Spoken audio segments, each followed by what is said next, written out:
Good morning बेटा। आ, आज विद्यांजलि के अंतर्गत विद्यांजलि में पहले भी आपके यहाँ कोई सेशन हुआ होगा, हुआ है? यस या नो? नो। तो एक मिनिस्ट्री की तरफ से प्रोग्राम चल रहा है विद्यांजलि, जो दो शब्दों से मिलकर के बना है, विद्या प्लस अंजलि। ठीक है, अभी आप 11th 12th के बच्चे हैं। 11th में है या 12th में है? 11th में है। अभी 2 साल बाद आप कॉलेज में जाने वाले हैं और यहाँ के लिए एक वो धरोहर बनने वाले हैं कि आप भी आकर के उसमें कंट्रीब्यूशन देंगे। यस या नो? जब आप यहाँ से कॉलेज में जाएंगे तो उसके बाद आपको यहाँ की जो भी मैडम है वो आपको अपॉर्चुनिटी दे सकती हैं। जिस तरीके से मैं यहाँ आपके बीच में खड़ा हूँ, उस तरीके से आप भी अपने जूनियर साथियों को समझा सकें, बातचीत कर सकें। ठीक है, तो उसी प्रोग्राम के तहत आज हम बात करने वाले हैं ऐसे महत्वपूर्ण टॉपिक पर जो देश के हर नागरिक की जरूरत है। वो कौन सा टॉपिक हो सकता है? संविधान। पहले से ही आप इसका मतलब प्रिपेयर हैं। ठीक है, यानी हर देश का एक संविधान होता है और वो हर देश का इसलिए होता है कि उस देश की रिक्वायरमेंट होती है, जरूरत होती है कि वो संविधान के द्वारा ही अपनी शासन व्यवस्था को, प्रशासन व्यवस्था को सही ढंग से चलाए। और हर देश के नागरिक को उसे समझना बहुत जरूरी होता है। अगर हम उसे नहीं समझेंगे, नहीं जानेंगे, नहीं पढ़ेंगे, हम चाहे किसी भी स्ट्रीम के हैं, कॉमर्स के हैं, साइंस के हैं, लेकिन सबसे पहले हम देश के नागरिक हैं, तो देश के नागरिक होने के नाते हमें उसको समझना अत्यंत आवश्यक होगा। यस या नो? तो सबसे पहले हम देखें कि संविधान लिखते कैसे हैं।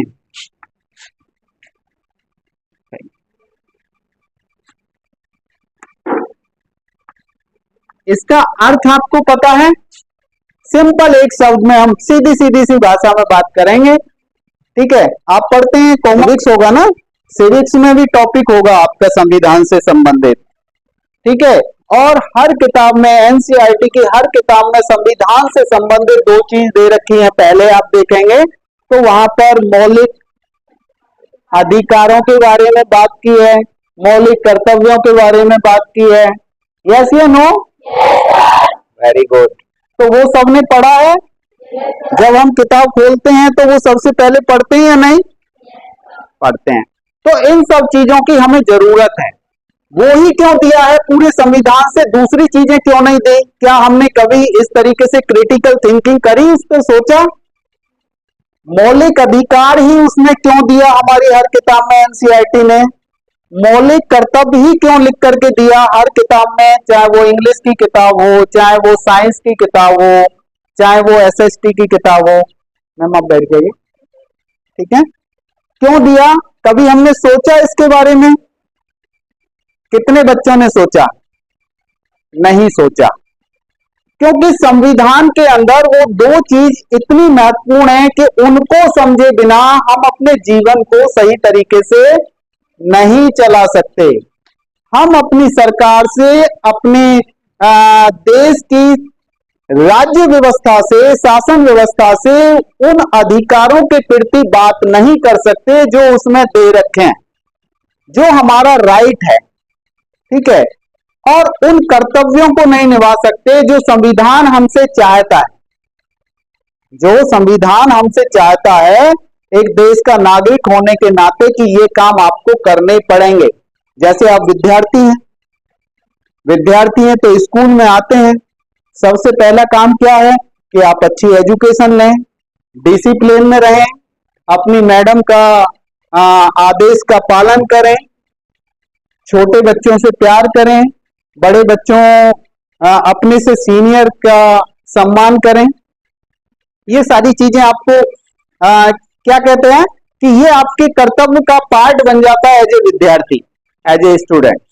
इसी तरीके से एज ए देश का नागरिक, हमारे कर्तव्य कुछ दे रखे हैं जो भारतीय संविधान में लिखे हैं, और उन्हीं को एनसीईआरटी ने हर किताब के अंदर इसलिए दिया है कि बच्चे वहां से उनको पढ़ें और अपने जीवन में उतार लें। ठीक है, तो सबसे पहले हम बात करेंगे संविधान के अर्थ की। कितने बच्चे बता सकते हैं कि संविधान क्या होता है? वेरी गुड बेटा, यस,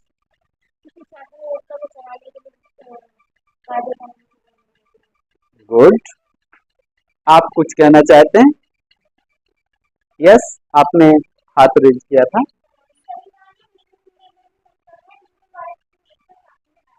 वेरी गुड, बहुत अच्छा इन बच्चों ने बताया। और इसको सिंपल कर देते हैं, इससे बना देते हैं हम सम। सम तो आप जानते हैं ना, और इससे बना देते हैं विधान। संधि विच्छेद आप हिंदी में पढ़ते हैं, हम उसको इस तरीके से संधि विच्छेद कर देते हैं, इसको दो टुकड़ों में तोड़ देते हैं। ये भी दो शब्दों से मिलकर के बना है संविधान, सम प्लस विधान। यानी विधान होता है कानून, ठीक है, विधि, यानी जो विधि का संग्रह करके जो एक पुस्तक, जैसे बच्चे ने कहा, जो एक पुस्तक बनाई गई है, वो ही हमारा क्या कहलाता है? संविधान। और संविधान में जो व्यवस्था की गई है, जो प्रोविजन दिए गए हैं, उनके द्वारा हमारे देश की शासन व्यवस्था को, प्रशासन व्यवस्था को चलाया जाता है। यानी एक तरीके से वो दिशा निर्देश का काम करता है। यानी हमारे राष्ट्रपति को भी वो दिशा निर्देश देता है कि आपको क्या करना है, कैसे करना है। हमारे प्रधानमंत्री जी को भी वो निर्देश देता है कि आपको क्या करना है और कैसे करना है। हमारे देश के हर नागरिक को भी वो निर्देश देता है कि आपको देश में रहना है तो फिर कैसे रहना है। ठीक है, और अगर हमारी शासन व्यवस्था के अंदर 3 पिलर होते हैं, वो 3 पिलर कौन कौन से होते हैं?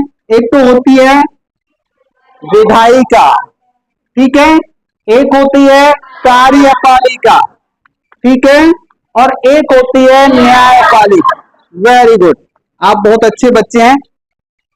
ये तीनों पिलर होते हैं, और तीनों पिलर की व्यवस्था इस संविधान के अंदर की गई है, क्योंकि शासन इन तीनों पिलर के बिना नहीं चल सकता। तो जब विधि बनती है, संसद के अंदर कोई कानून बनता है, जब संसद के अंदर कोई कानून बनता है, तो कानून बनाने वाले ये देखते हैं कि हम संविधान में दिए गए प्रावधानों का पालन कर रहे हैं या नहीं कर रहे हैं। ठीक है, ओके ओके बेटा, ओके ओके ओके, ठीक है। अभी हम ये पार्लियामेंट की बात कर रहे हैं, ठीक है। पार्लियामेंट के अंदर इनको 3 जगह ये बांटा हुआ है। हम देखते हैं, सबसे पहले हम इन 2 पिलर की बात करते हैं कि जब यहां पर कोई कानून बनता है, तो कानून बनाते समय ये ध्यान रखा जाता है कि संविधान में जो प्रावधान किए गए हैं, हमारे जो कॉन्स्टिट्यूशन में प्रावधान किए गए हैं, उनका हम पालन कर रहे हैं या नहीं कर रहे हैं। ठीक है, उसके साथ साथ जब उस विधि को, जब उस कानून को, लॉ को इंप्लीमेंट किया जाता है, कौन करता है इंप्लीमेंट? कार्यपालिका उसे लागू करती है, उसके अनुसार कार्य करती है। तो वहां भी ध्यान रखा जाता है, क्या हम संवैधानिक व्यवस्था को सही तरीके से लागू कर रहे हैं, संविधान में दिए गए प्रावधानों का सही तरीके से इस्तेमाल हो रहा है, संविधान के जो मूल्य हैं, कॉन्स्टिट्यूशन जो वैल्यूज हैं, उनका सही तरीके से इस्तेमाल हो रहा है। अगर नहीं हो रहा है तो फिर क्या करता है? न्यायपालिका उसको रिव्यू करता है, यानी उसकी समीक्षा करता है कि वो अगर गलत है, संविधान के मूल ढांचे को, संरचना को अगर वो प्रभावित कर रहा है, क्षति पहुंचा रहा है, तो ऐसे कानून को बदल दिया जाए। तो ये हमने संविधान के अर्थ की थोड़ी सी चर्चा करी। अभी हम चर्चा करेंगे। क्या हमें ये पता है संविधान बना कब था, कैसे बना था? पता है? यस या नो? कोई बताएगा बच्चा? चलिए थोड़ा सा बैक में जाते हैं, इतिहास बहुत पीछे तक जाएंगे तो रोलेट एक्ट आया था 1773 में, जो ब्रिटिश गवर्नमेंट ने सबसे पहला एक्ट तैयार किया था भारत के अंदर। भारत की शासन व्यवस्था को चलाने के लिए 1773 में जो पहला एक्ट बना था, वहीं से संविधान की नींव यहां पर रख दी गई थी। लेकिन सही मायने में अगर हम बात करें तो हम जाते हैं, एक अगस्त प्रस्ताव आया था। क्या आया था? अगस्त प्रस्ताव आया था। कब आया था? 1940 में। यस। लेकिन अगस्त प्रस्ताव को भारत के कुछ महत्वपूर्ण लीडर्स और जानकारों ने ये कहकर के उसका विरोध किया था कि ये हमारे देश के हित में काम नहीं कर सकते। इसीलिए हम थोड़ा सा इतिहास पे चल रहे हैं। फिर आया था 1940 में ही एक क्रिप्स मिशन। सुना होगा आपने? सुना है? जब क्रिप्स मिशन 1940 में आया था तो उसका भी विरोध किया गया था कि ये भी हमारे देश के लिए जो सुझाव दे रहे हैं वो उचित नहीं। और उसके बाद तीसरा आया था कैबिनेट मिशन, जैसे हम कैबिनेट मिशन योजना के नाम से जानते हैं, और वो आया था 1946। Very good. इधर से किस बच्चे ने कहा था? Very good. वो आया था 1946 में। उसके अंदर 3 सदस्य थे और तीनों सदस्यों ने मिलकर के संविधान सभा बनाने का एक प्रस्ताव रखा था। क्योंकि कोई भी जब लॉ बनता है, क्योंकि सबसे बड़ा महत्वपूर्ण जो कानून है वो हमारे कानून की किताब संविधान ही है, और उस संविधान को बनाने के लिए एक सभा का गठन किया जाना बहुत जरूरी था। उन्होंने इस तरीके का प्रस्ताव रखा था 1946 में। जब ये 1946 में प्रस्ताव रखा तो जुलाई 1946 को भारत में लोकतांत्रिक तरीके से चुनाव कराए गए। क्या कराए गए? चुनाव। अभी आपने चुनाव की प्रक्रिया देखी होगी। चुनाव हुए थे, ठीक इसी तरीके से चुनाव कराए गए, और उसमें 292 सदस्य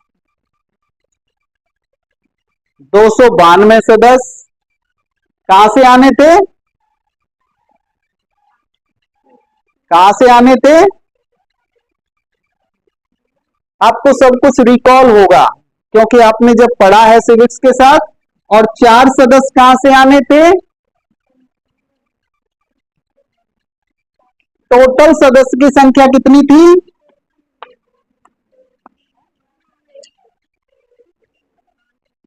टोटल सदस्य की संख्या कितनी थी? 389। और 93 सदस्य बचते हैं। 93 सदस्य कहां से आने थे? देसी रियासतों से। 4 सदस्य आने थे ब्रिटिश कमिश्नरी से, और 4 में प्रादेशिक सरकार बनी हुई थी।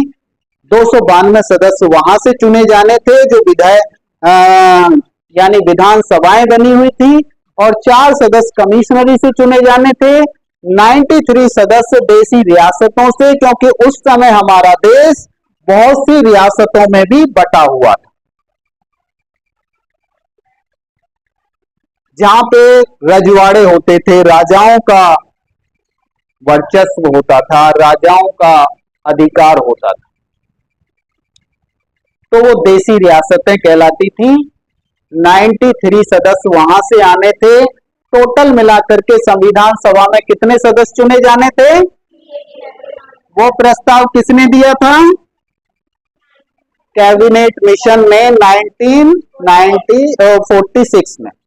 और उसके बाद इसके लिए इलेक्शन कराया गया, चुनाव कराया गया इतने लोगों के लिए, और इतने लोगों को राजा के द्वारा प्रतिनिधि बना करके नोमित किया गया कि मेरी तरीके से वहां के राजाओं पर जिम्मेदारी छोड़ दी गई कि आपका प्रतिनिधि कौन होगा। 93 सदस्य वहां से नामित किए गए। टोटल मिलाकर के ये 389 सदस्यों का सिलेक्शन हुआ। उसके बाद हमारा देश आजाद, ओके, हमारा देश आजाद कब हुआ? 15 अगस्त 1947। ठीक है। इससे पहले भी कई सभाएं करी गई, इनके बीच में कई मीटिंगें करी गई, और वो मीटिंग सबसे महत्वपूर्ण मीटिंग की अगर हम बात करते हैं तो देखिए 2 सितंबर 1946 को हमारे देश के अंदर देश की सरकार का गठन हुआ। 2 सितंबर, 2 सितंबर 1946 को औपचारिक रूप से हमारे देश की लोकतांत्रिक सरकार का गठन हुआ, क्योंकि ये लोकतांत्रिक तरीके से चुन करके आए थे, जिसके प्रथम प्रधानमंत्री पंडित जवाहरलाल नेहरू जी को चुना गया। ठीक है। इसके साथ साथ जब हमारा देश 2 हिस्सों में बटा, कब? जब स्वतंत्र हुआ, क्योंकि 14 अगस्त 1947 को पाकिस्तान स्वतंत्र हो गया, यानी हमसे बट के बाहर हो गया, और 15 अगस्त 1947 को हमारा देश स्वतंत्र डिक्लेयर कर दिया गया, तो 2 हिस्सों में बट गया। लेकिन ये संविधान सभा के सदस्य उन दोनों हिस्सों में से चुन करके आए थे। तो जब 2 हिस्सों में बट गए तो ये भी बट जाने थे, यस या नो? तो इनको 2 हिस्सों में जब बांटा गया तो 299 सदस्य भारत के पास बचे और बाकी सदस्य पाकिस्तान में चले गए। अब इन 299 सदस्यों को कुछ छोटी छोटी समितियों में बांटा, किसी झंडा समिति, उद्देशिका समिति, ड्राफ्ट कमेटी, यस, और सबसे महत्वपूर्ण कमेटी इसके अंदर बनाई गई ड्राफ्टिंग कमेटी, जिसे हम क्या कहते हैं? मसौदा समिति। हिंदी में अगर बात करें तो उसे कहते हैं मसौदा समिति। आप लोग जानते हैं कितने सदस्य थे उसके अंदर? हाँ जी, उसके अंदर मात्र 7 सदस्य थे। कितने थे? 7 सदस्य थे, और 7 सदस्यों में से एक थे अध्यक्ष। ठीक है। अब ये कब बनी थी उसकी भी बात करेंगे। उससे पहले बात करेंगे कि इससे पहले हमारी इस संविधान सभा की एक बैठक बुलाई गई, जो बहुत महत्वपूर्ण बैठक थी, 9 दिसंबर 1946 को, जिसमें एक बड़े बुजुर्ग, बड़े सभ्य डॉक्टर सच्चिदानंद सिन्हा जी, उन्होंने प्रस्ताव रखा कि जब कोई मीटिंग होती है, बैठक होती है, तो उसका एक अध्यक्ष चुना जाता है। ऐसा होता है ना, आप लोगों का भी एक समूह बनाया जाता है, तो उसमें कहते हैं कि ये इस समूह का लीडर है। ठीक है। तो इसी तरीके से उन्होंने वहां प्रस्ताव रखा, एक सीनियर मोस्ट होने के नाते, कि एक संविधान, जब ये मीटिंग हो रही है तो इसमें एक अध्यक्ष होना चाहिए। तो कहते हैं ना, जो बोलता है जिम्मेदारी उसी को दे दी जाती है। तो उस समय डॉक्टर सच्चिदानंद सिन्हा जी को ही अध्यक्ष बना दिया गया, लेकिन वो आनंद फानंद में बनाया गया था, इसलिए उनके पीछे लगा दिया टेम्परेरी, अस्थाई अस्थाई अध्यक्ष उनको बना दिया गया। अब उनकी अध्यक्षता में यहाँ की मीटिंग की कार्रवाई चली, लेकिन हुआ यूं, 11 दिसंबर 1946 को सेकंड बैठक बुलाई गई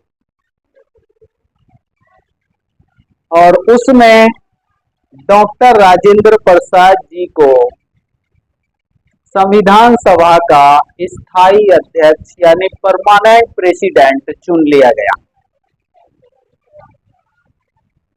ठीक है बच्चा, समझ आ रहा है? आपको जो चीज नोट करनी है वो नोट कर सकते हैं। ठीक है, संविधान सभा का स्थायी अध्यक्ष चुन लिया गया, किसको? डॉक्टर राजेंद्र प्रसाद जी को।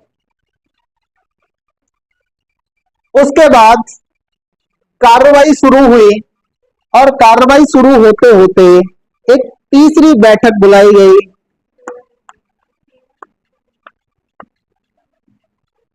तेरह दिसंबर 1946, बहुत महत्वपूर्ण बैठक, जिसके अंदर कुछ समितियों का बंटवारा किया गया, कुछ को रेस्पॉन्सिबिलिटी दी गई कि आपको ये काम करना है, आपको ये काम करना है, आपको ये काम करना है। ठीक है, तो इसी तरीके से यहां पे कुछ समितियों का गठन किया गया, कुछ चीजों पे चर्चा की गई, कुछ देश की समस्याओं पे चर्चा की गई। उसके बाद हमारी संविधान सभा ने काम करना शुरू कर दिया, एक परमानेंट अध्यक्ष यहां पे।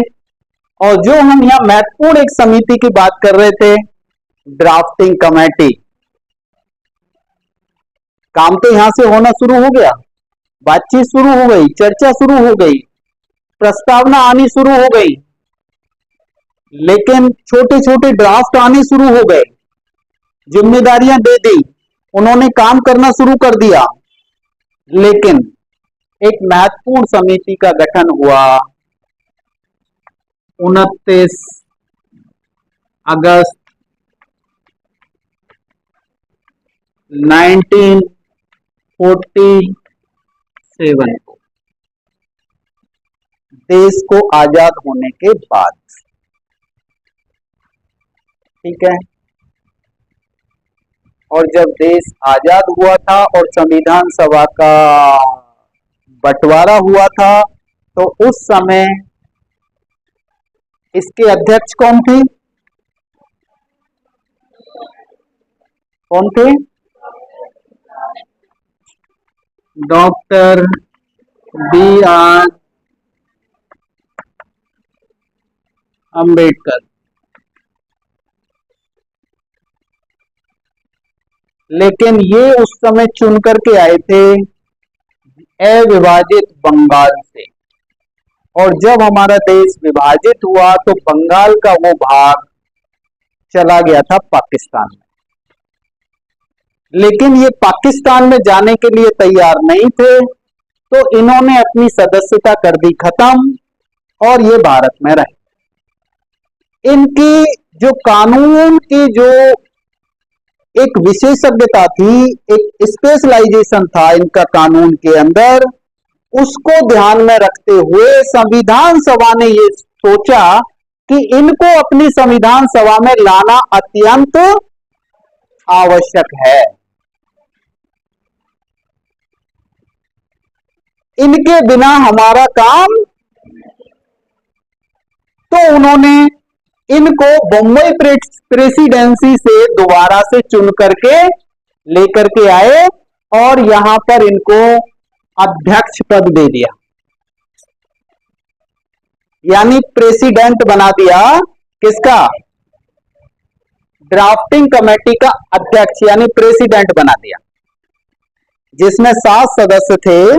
7 सदस्यों में से एक ये थे जिनको अध्यक्ष बनाया, प्रेसिडेंट बनाया, और उनके नीचे नीचे नीचे नीचे 6 सदस्य और बनाए, जिसमें doctor K M Munshi, mister Iyengar, mister Arya और आ, सर हेमतुल्ला, इस तरीके से कई सदस्यों को वहां पे मिस्टर डीपी खेतान, इनको वहां पे सदस्य के रूप में इनके साथ जोड़ा गया। लेकिन हुआ इस तरीके से कि उन सदस्यों में से बताया जाता है कि दो सदस्यों की डेथ हो गई बीच में, एक सदस्य ने अपनी सदस्यता त्याग दी, उनकी जगह किसी और को लिया गया, और एक सदस्य अमेरिका चले गए, और दो सदस्य अपनी अस्वस्थता के कारण दिल्ली से बाहर थे। संविधान कहां लिखा जा रहा था? दिल्ली में। तो जिम्मेदारी किसकी बन जाती है? भाई सारे टीचर यहाँ का काम करना बंद कर दें तो रेस्पॉन्सिबिलिटी स्कूल चलाने की प्रिंसिपल की बन जाती है नहीं? वो कहीं से भी कैसे अरेंज करेंगे, व्यवस्था करेंगे, लेकिन करना पड़ेगा। ठीक उसी तरीके से रेस्पॉन्सिबिलिटी फिक्स हो गई डॉक्टर बी आर अम्बेडकर साहब की, और उन्होंने अपनी जिम्मेदारी को निभाते हुए अपने सभी पर्सनल कामों को छोड़ करके, अपनी फैमिली को छोड़ करके इस संविधान को लिखना शुरू कर दिया। इस तरीके से 21 फरवरी 1948 को, कितना? 21 फरवरी 1948 को संविधान उन्होंने ड्राफ्ट किया, और ड्राफ्ट करके उसको डॉक्टर राजेंद्र प्रसाद जी को सौंप दिया। डॉक्टर राजेंद्र प्रसाद जी कौन थे? आपको ये सब कुछ याद हो जाना चाहिए। आज की क्लास का फायदा यही होगा कि आपको दोबारा पढ़ने की आवश्यकता ना पड़े। संविधान सभा के अध्यक्ष थे, इसलिए उनको उन्होंने सौंप दिया कि अब ये मैंने ड्राफ्ट तैयार कर दिया है, अब इस पे चर्चा परिचर्चा करके इसको फाइनल कर लिया जाए। ठीक है, तो चर्चा के लिए उसको 21 फरवरी 1948 को सौंप दिया गया, और वहां से चलता चलता चलता चलता ये कहां तक आ गया? कहां तक आ गया? 29 नवंबर 1949। ये सारी डेट याद है आपको? तो याद कर लें। ठीक है, 29 नवंबर 1949 को संविधान सभा के अन्य सदस्यों के इस पर हस्ताक्षर किए गए, और उस समय हमारी संविधान सभा में सदस्य उपस्थित थे 284। यहां पर कितने थे? 299। यहां तक जाते जाते 284। कई सदस्य बीच में डेथ हो गई, कई सदस्य बीच में कहीं दूसरी जगह चले गए, और कई सदस्य जिस दिन ये फाइनल हुआ उस दिन उपस्थित नहीं हुए। तो कुल मिलाकर के उस समय जिनके हस्ताक्षर हुए वो थे 284।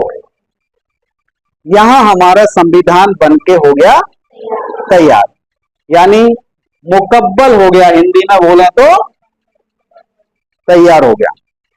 तो ये संविधान कंप्लीट हो गया।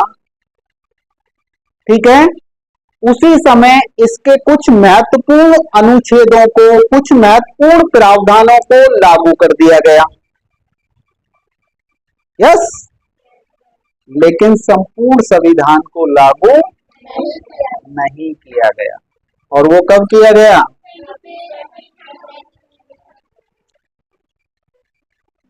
यहां से कुछ समय का वेट किया, और एक महत्वपूर्ण तिथि कभी बहुत पहले डिक्लेयर हुई थी कि हमारा संविधान, हम पूर्ण स्वतंत्रता कब पाएंगे, ये कभी पहले बहुत डिक्लेयर हुई थी, और वो जनवरी की, सॉरी, वो डेट थी 26 जनवरी की। तो इसीलिए वेट किया कि जब हम पूर्ण स्वतंत्रता की बात कर रहे हैं तो इसे 26 जनवरी से ही क्यों ना लागू किया जाए। तो 26 जनवरी 1950 से कंप्लीटली कॉन्स्टिट्यूशन ऑफ इंडिया यानी भारत का संविधान, हम कभी कभी गलती से इसको भारतीय संविधान बोल देते हैं, जो कि गलत शब्द है। सही शब्द इसके लिए है भारत का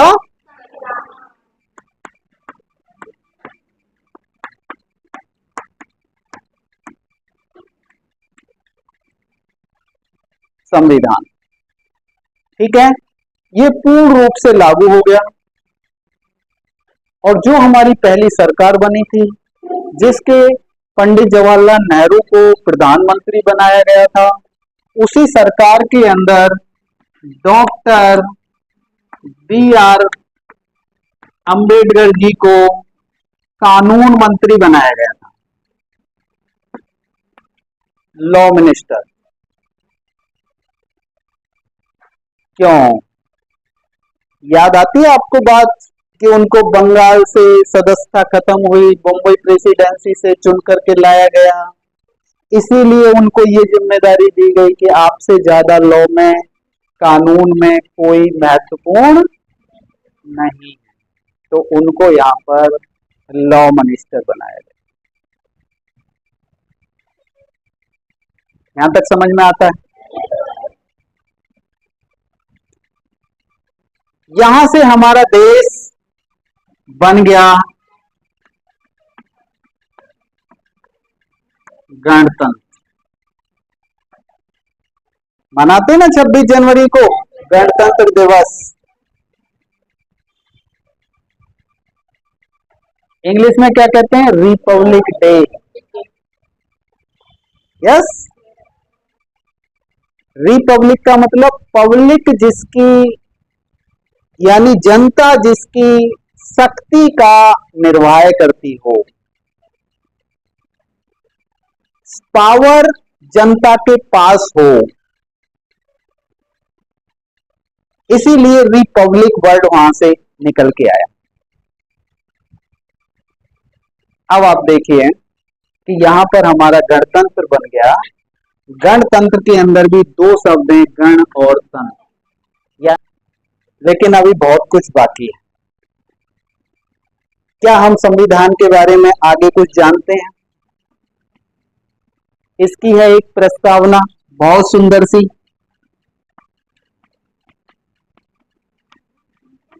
आज आपको बहुत कुछ बताने वाले हैं।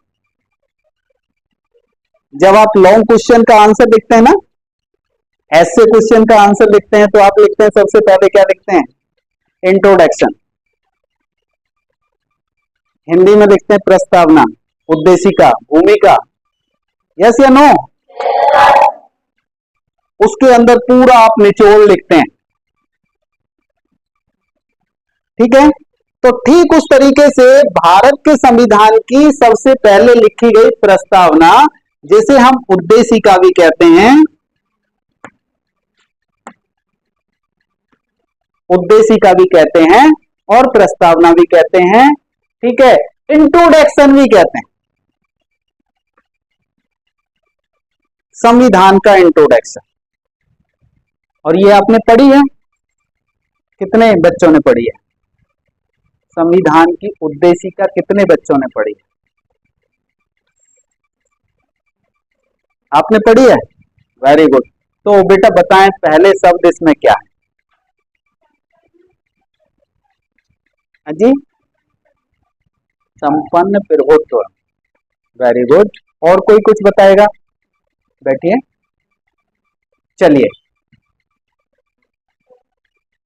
सबसे पहले जब प्रस्तावना शुरू होती है तो वहां लिखा होता है, हम भारत के लोग।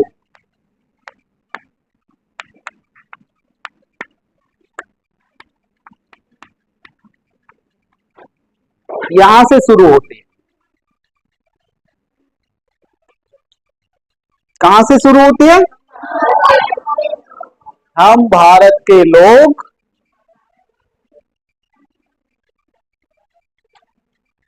संपूर्ण प्रभुत्व संपन्न समाजवादी धर्मनिरपेक्ष लोकतांत्रिक गणराज्य, इससे हमें पता चलता है कि जो संविधान हमारा बना वो भारत के लोग थे बनाने वाले, और जिनको ये समर्पित किया गया वो भी भारत के लोग थे लेने वाले, और जिनके लिए ये काम करेगा वो भी भारत के लोग होंगे। अब वो क्या क्या काम करेगा? संपूर्ण संप्रभुत्व की जब हम बात करते हैं तो हम बात करते हैं ऐसी शक्ति की, ऐसी पावर की जो आंतरिक और बाहरी है पावर से हमारे राज्य को स्वतंत्र कर देता है। यानी उस पर बाहरी शक्ति का कोई दबाव नहीं होगा, आंतरिक शक्ति का कोई दबाव नहीं होगा, सामाजिक और आर्थिक रूप से वो इतना संपन्न और मजबूत होगा कि वो स्वयं के निर्णय ले सकेगा। क्लियर? तो उस दिन से संप्रभुत्व का मतलब यहाँ की सर्वोच्च शक्ति, वो शक्ति जिस पे किसी दूसरे का प्रभाव ना हो। और उसके अंदर क्या देखा? और उसके अंदर देखा समाजवादी। क्या देखा? समाजवादी। अब हमें समाजवादी का अर्थ भी समझना पड़ेगा। देखिए हमारा संविधान कितना खूबसूरत है, पढ़ना चाहिए या नहीं पढ़ना चाहिए इससे आपको पता चलेगा। अगर हम इसे पढ़ लेंगे तो हमारे जीवन में कितना बड़ा परिवर्तन आ सकता है, हमारे देश में कितना बड़ा परिवर्तन आ सकता है, वो आपको इससे पता चलेगा जब हम इसे पढ़ेंगे। समाजवादी की जब हम बात करते हैं तो सबसे पहले बात करते हैं समाजवाद की, जिससे समाजवादी एक विचारधारा शुरू हुई। और समाजवाद अंग्रेजी और फ्रांसीसी सोशलिज्म का हिंदी रूपांतर है।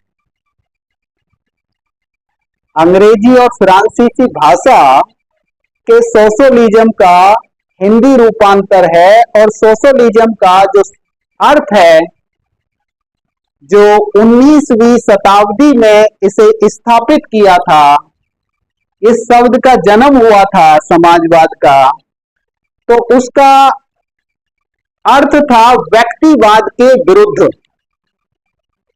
व्यक्तिवाद के विरुद्ध यानी पर्सनल जो हमारे स्वार्थ होते हैं, पर्सनल जो हमारी प्रॉपर्टीज होती हैं, उन सबको नजरअंदाज करते हुए सारी संपत्ति पर, सारे ऐसे वितरण पर यानी डाइवर्सन पर हमें पूरा अधिकार दे दिया गया। किसको? समाज को। और वो समाज किसके हाथ में था? सरकार के। किसके नियंत्रण में था? सरकार के। और सरकार किसकी थी? जनता की। ठीक है, तो इसका मतलब हुआ कि जनता के नियंत्रण में दे दिया गया। स्कूल होंगे तो सरकारी होंगे, बैंक होंगी सरकारी होंगी, जो भी देश की प्रॉपर्टी होगी उस पर सरकार का नियंत्रण होगा। यानी पूंजीवाद का वहां पर टोटली विरोध किया गया, जिससे कि देश का हर व्यक्ति संपन्न हो सके, जिससे कि देश के हर व्यक्ति को मान और सम्मान मिल सके। क्लियर हो गया? तो समाजवाद का मतलब है कि सामाजिक रूप से सरकार के नियंत्रण में सब कुछ आ जाना। उसके बाद एक और महत्वपूर्ण शब्द इसके अंदर था, धर्मनिरपेक्ष।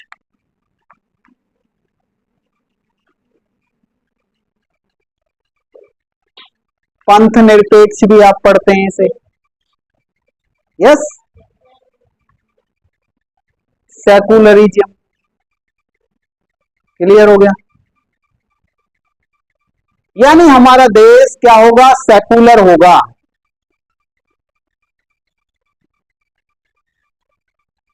सेकुलर होगा यानी हमारे देश की सरकार किसी भी एक धर्म को प्रमोट नहीं करेगी, उसका कोई विशेष धर्म नहीं होगा। यहां से हमें पता चलता है कि हमारे देश की सरकार का कोई विशेष धर्म नहीं होगा, सभी धर्मों को हम समान महत्व देंगे, चाहे वो किसी भी नाम से जाना जाता हो, और उस धर्म के व्यक्ति को एक फ्रीडम होगी, स्वतंत्रता होगी, जो इसके अंदर उद्देशिका में ही लिखा गया है, स्वतंत्रता वर्ड, कि वो अपने धर्म का प्रचार प्रसार प्रबंधन अपने तरीके से सही तरीके से कर सकेगा, जिससे कि दूसरे व्यक्ति को कोई हानि ना हो।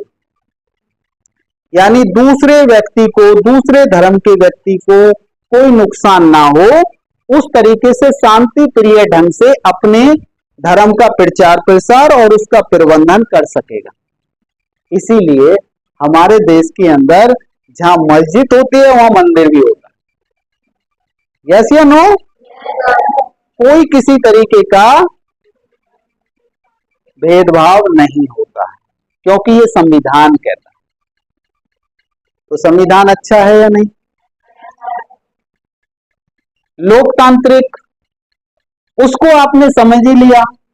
लोकतांत्रिक मतलब लोगों का शासन। वहां आपने इब्राहिम लिंकन साहब की परिभाषा पढ़ी होगी, जनता का, जनता के द्वारा, जनता के लिए शासन। यस, उसी को हम लोकतंत्र कहते हैं।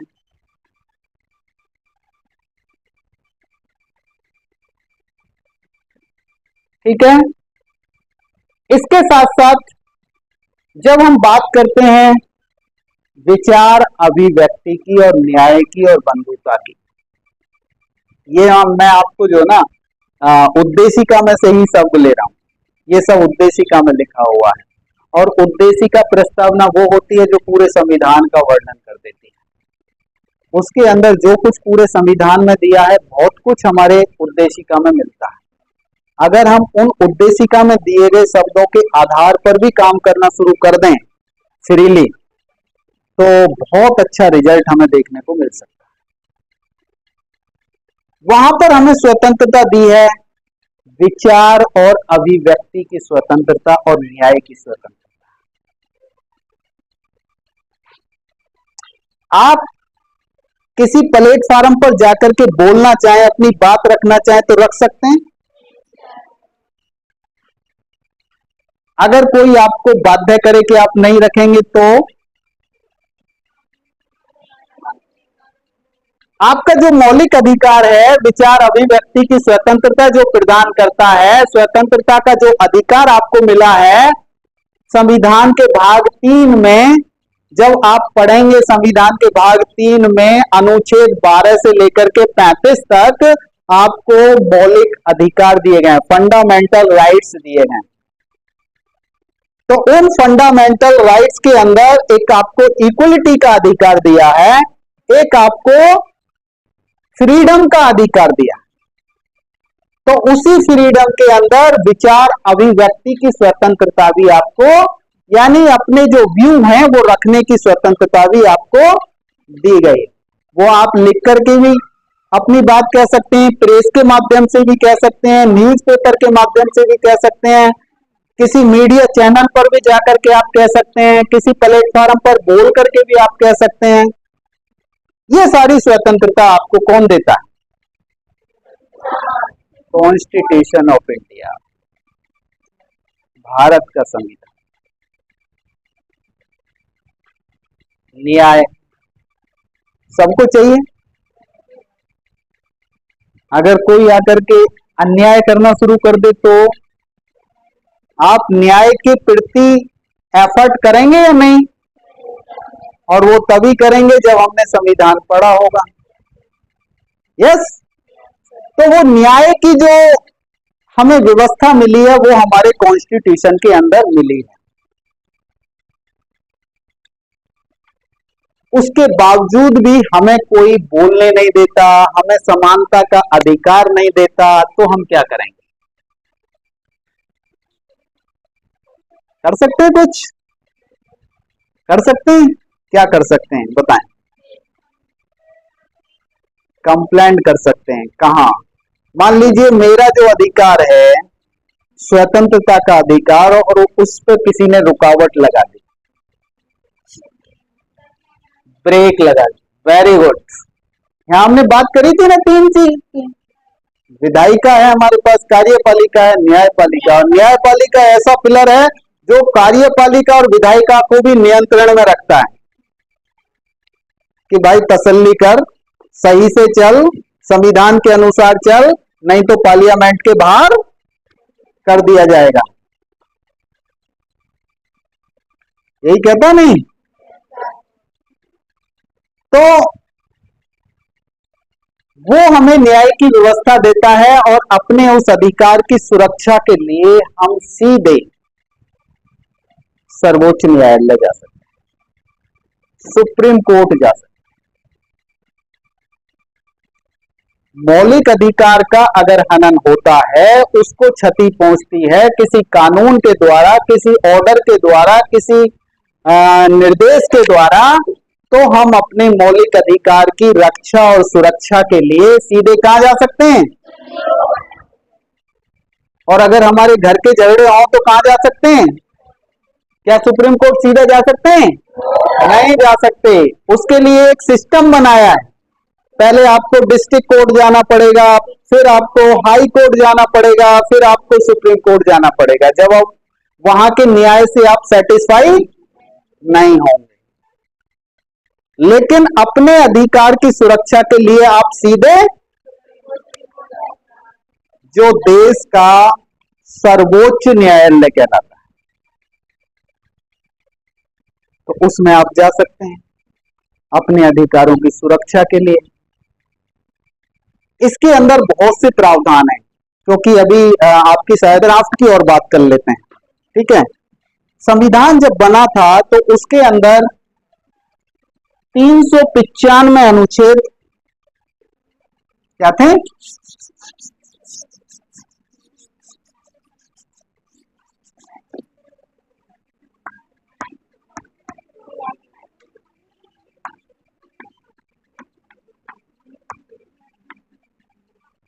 तीन सौ 95 अनुच्छेद, आर्टिकल आप कह सकते हैं।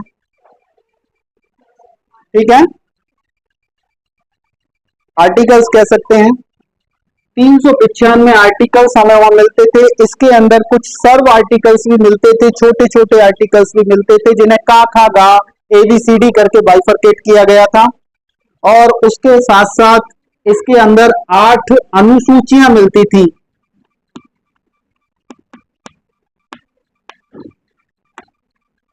अनुसूचियां मिलती थी 8। इसे हम शेड्यूल कहते हैं बेटा। 8 इसमें शेड्यूल मिलते थे, शेड्यूल लिस्ट मिलती थी। उसके साथ साथ इसमें 7 फंडामेंटल राइट्स मिलते थे।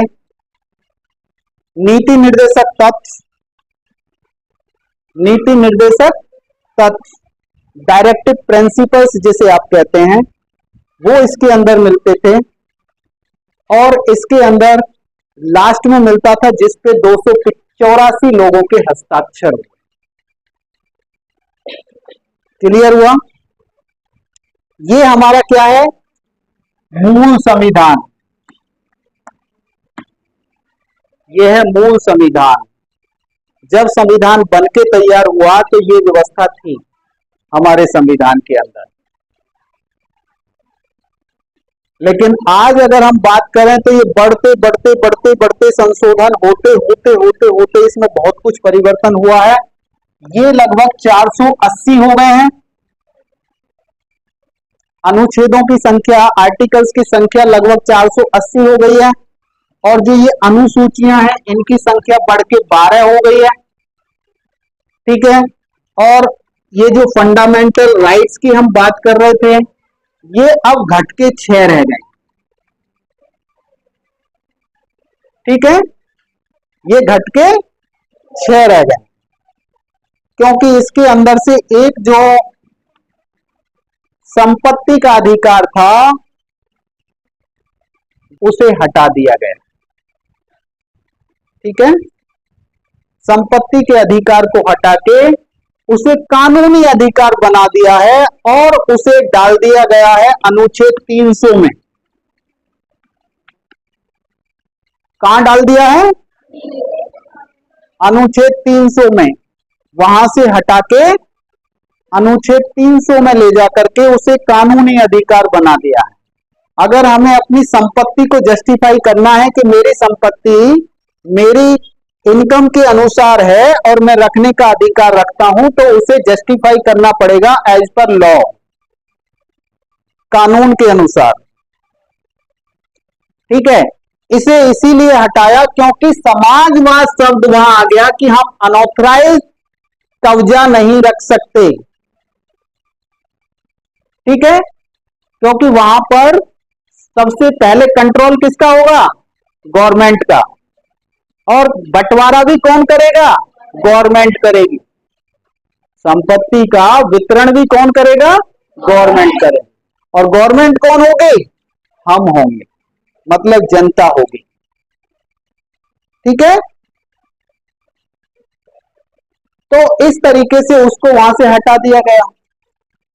और यहां पर ये 6 हमें फंडामेंटल राइट्स और डायरेक्टिव प्रिंसिपल्स के साथ में फंडामेंटल ड्यूटीज भी जोड़ दी गई, जो अनुच्छेद 51A में जोड़ी गई है भाग 4 में।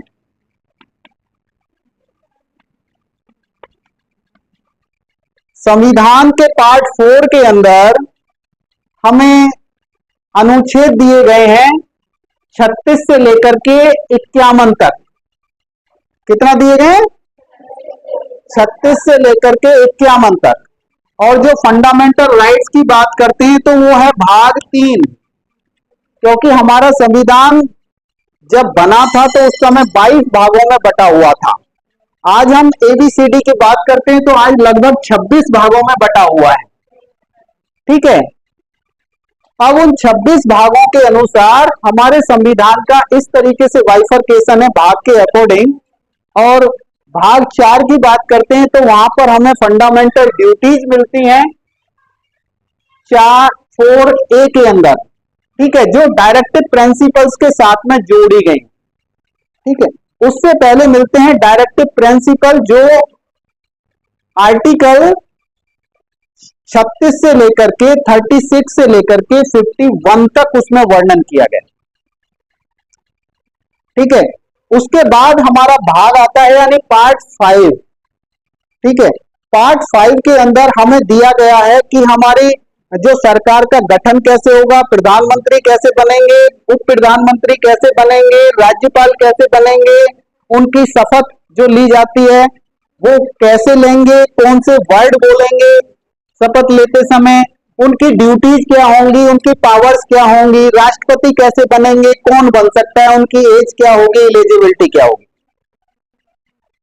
ओके, वो दिया है भाग 5 के अंदर। क्लियर है? तो बेटा अभी हमने यहां तक बात करी। इसके अंदर मुख्य रूप से 22 भाग हमें देखने को मिलते हैं। आज देखेंगे तो 26 भाग इसके अंदर दिखाई देते हैं। सारी चीजें उसी तरीके से हैं। अगर आर्टिकल बड़े हैं तो का खा गा करके ABCD करके आगे बढ़ाए गए हैं। और आप विशेष जानकारी इससे संबंधित आप चाहते हैं तो यहां तक हमने कॉन्स्टिट्यूशन की बात करी, यहां हमने 22 भाग की बात करी। आज बढ़ते बढ़ते 26 भाग हो गए। आज बढ़ते बढ़ते हमारे अनुच्छेदों की संख्या 480 के करीब हो गई। इसके अंदर अगर हम संशोधन की बात करें तो आज तक लगभग 105 संशोधन हो चुके हैं। कॉन्स्टिट्यूशनल अमेंडमेंट उन्हें कहते हैं, अगर इंग्लिश में वर्ड इस्तेमाल करेंगे तो अमेंडमेंट सब कहते हैं। तो अमेंडमेंट इसके अंदर 105 लगभग हो चुके हैं, क्योंकि जरूरत के अनुसार है। और इसे हम केवल एक शासकीय ड्राफ्ट नहीं कह सकते, एक राज्य ड्राफ्ट, राजनीतिक ड्राफ्ट नहीं कह सकते, ये सामाजिक ड्राफ्ट सबसे ज्यादा है। क्या है? सामाजिक, क्योंकि सामाजिक गतिविधियों पर ही इसे बनाया गया है। ठीक है, और अगर आप बात कर सकते हैं तो किसी का कोई क्वेश्चन? आगे कोई ऐसे पढ़ें कि आपको अपनी जूनियर क्लास को पढ़ाना है, तो आपके पास एक परमानेंट नॉलेज होगी। जब आप इस सोच से पढ़ेंगे कि मुझे अपने जूनियर को जाके पढ़ाना है, तो एक आपका जो माइंड होता है ना, 3 तरीके से बाइफरकेट होता है। यस या नो? आपने साइंस की क्लास में पढ़ा होगा, कॉन्शियस, सेमी कॉन्शियस और अनकॉन्शियस। 3 तरीके से बाइफरकेट होता है। जब तक हमारा कोई इंफॉर्मेशन कॉन्शियस अवस्था में है तो उसे डिलीट होने में टाइम नहीं लगता, उसे डिलीट होने में टाइम नहीं लगता, वो बहुत जल्दी डिलीट हो जाती है। और जब जैसे ही वो सेमी कॉन्शियस में ट्रांसफर होती है, तो वो अवस्था ऐसी होती है जैसे कि हम सपन में खोए हुए हैं। ठीक है, तो वो वहां पे जाकर के कुछ टिकती है, और जैसे ही हम उसे अनकॉन्शियस अवस्था में डाल देते हैं, तो वो एक तरीके से हार्ड डिस्क में जाकर के सेव हो जाती है, और जब उसे आप रिकॉल करते हैं तो वहां से निकल के आती है। जब आप पेपर देते हैं, सोचते हैं मैंने ये पढ़ा तो था, किसी टीचर ने बताया तो था। अगर उस समय आपने सही तरीके से उस समय पढ़ा होगा, तो वो रिकॉल हो जाएगा और वो अनकॉन्शियस माइंड से निकल के सामने आएगा। ठीक है, वो काम आपके आता है। और जब हम केवल कॉन्शियस माइंड में रख के काम करते हैं, तो वो केवल कुछ समय के लिए हमारे पास होता है। तो हमें उस तरीके से पढ़ाई करनी है, स्टडी करना है कि जैसे कि हमें अपने जूनियर को पढ़ाना है, अपने साथी को जाकर के समझाना। ठीक है, हम पढ़ के आए, अपने साथी के साथ शेयर करें, बातचीत करें उस टॉपिक पे, आज मैंने ये पढ़ा था, ये ऐसे ऐसे है, तो आपका वो है एक तरीके से रिवाइज हो जाएगा। ठीक है, सामने वाले में ट्रांसफर हो जाएगा, जिससे आप बातचीत कर रहे हैं उसमें ट्रांसफर हो जाएगा और अपना रिवाइज हो जाएगा। आपको रिजल्ट अच्छा चाहिए ना, तो रिजल्ट अच्छा इसी तरीके से मिल सकता है, रटने से नहीं मिलेगा। क्योंकि अगर सकते हैं तो हर अनुच्छेद की, हर सेक्शन की, कौन सा सेक्शन क्या कहता है, कौन सी धारा क्या कहती है, उन सब पे बात कर सकते हैं, लेकिन उसके लिए बहुत लंबा टाइम चाहिए। ठीक है, अगर आपको ये टॉपिक अच्छा लगा है तो हम फिर कभी मिलेंगे। ठीक है, आप इसे पढ़ते रहें, संविधान आपकी किताब के अंदर होगा, वहां से पढ़ते रहें, अलग से परचेज करके पढ़ सकते हैं, किसी भी चैनल पे जाकर के पढ़ सकते हैं, समझ सकते हैं। अपना टाइम वेस्ट ना करें। जो भी आप किसी यूट्यूब पर जाकर के देख रहे हैं, तो इंफॉर्मेटिव ही चैनल आप देखें।